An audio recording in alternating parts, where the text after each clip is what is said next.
Hello, and welcome to the Asthma and Allergy Foundation of America's latest education program titled Mastocytosis and Other Mast Cell Disorders. This program is developed independently by AAFA and made possible by Blueprint Medicines. Again, my name is Stacy, and I am so happy to be here and happy to be your host for the program. We are also going to be joined by Dr. Matthew Greenhawt, and he will moderate the session today with Dr. Lawrence Schwartz. And now I'm going to hand over the program to Dr. Greenhawt and Dr. Schwartz. We're just going to go over a couple of questions that have come in from our AAFA community that I hope that you'd be able to answer a few of these. All right, so the first question, what's the difference between cutaneous and systemic mastocytosis? And when you throw in the indolent versus, or sometimes you may hear a term smoldering or whatnot, just some of the modifiers with this. So mastocytosis is an umbrella term. It is a condition that describes clonal mast cell disease in general, whereas systemic mastocytosis is a form of mastocytosis where the burden of mast cells is higher and you meet other criteria to call it systemic mastocytosis. So, for example, cutaneous mastocytosis would be mastocytosis in the skin, but a bone marrow biopsy would not be diagnostic of the systemic variant. If the bone marrow biopsy was positive for systemic mastocytosis and you also had those same lesions in the skin, then you'd call it systemic mastocytosis with urticaria pigmentosa rather than just cutaneous. Cutaneous means that you don't meet the criteria for systemic. And then there's also a disorder where you get clonal mast cell activation syndrome, where you've got the same D816V KIT mutation. These people have spontaneous episodes of anaphylaxis, and they have a positive KIT mutation, the same one in mastocytosis. But a bone marrow biopsy does not meet the criteria for mastocytosis, and they may not have skin lesions. So they have clonal disease. It's a form of mastocytosis, but it's called clonal mast cell activation syndrome, or a form of mast cell activation syndrome.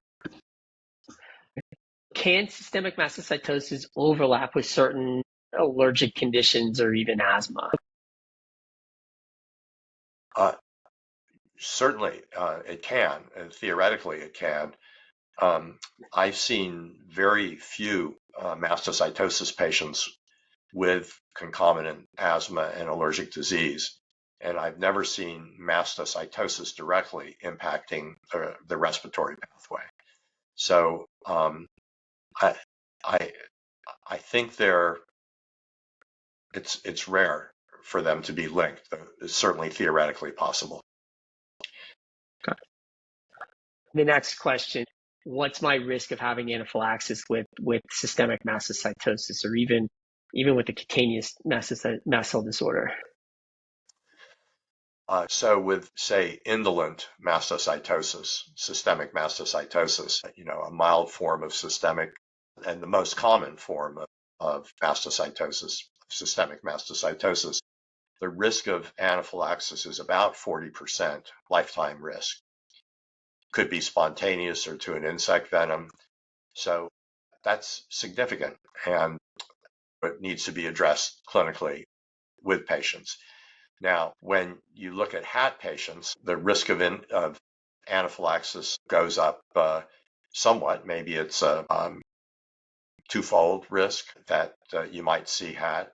I mentioned the clonal mast cell activation syndrome patients who don't have systemic mastocytosis but have clonal disease. About a third of those have concomitant HAT mutation. And if you just have garden variety indolent systemic mastocytosis, if they have HAT in the background, then their risk of anaphylaxis is probably closer to 90%.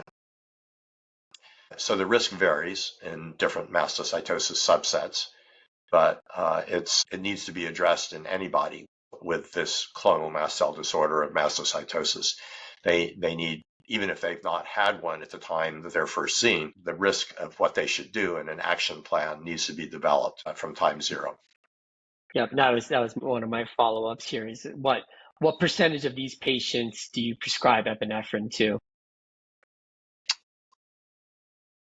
I prescribe it to almost all of them as long as they could get it without too much of a financial burden. And I think in some are a little needle phobic and they may not want to use it. So there are alternative forms of delivery now with the nasal spray and maybe more coming on the market soon with sublingual.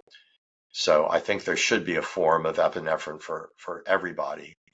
But again, in mastocytosis, it's primarily a hypotensive process rather than an asthma process. So I think the supine positioning is something that they should learn sooner at the beginning rather than later.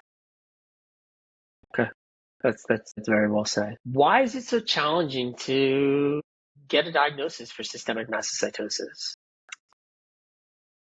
Well, there has been a poor recognition among general practitioners of the signs and symptoms of this disorder that I think is with new treatments and more publicity is that poor recognition is being lowered. Also, the lack of an effective therapy for severe mastocytosis cases made some physicians feel like, oh, well, it doesn't make any difference anyway to make this diagnosis, so I'm not going to do it. But now there's a process, there are therapies available that get at the heart of the driver mutation of both advanced and non-advanced mastocytosis. So in the advanced mastocytosis, you can make a huge impact on the survival of patients. And on the indolent cases, you can make a huge impact on reducing symptom scores.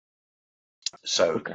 I think that's gradually lowering the threshold for diagnosis.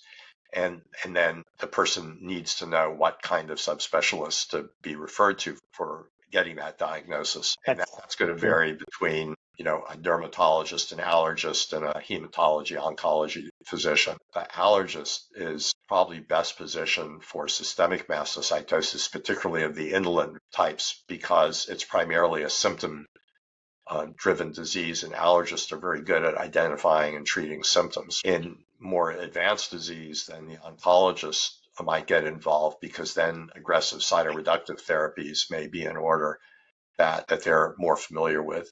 And if it's only cutaneous without systemic, then possibly the dermatologist may be more interested, though the allergists take care of the skin lesions quite well themselves.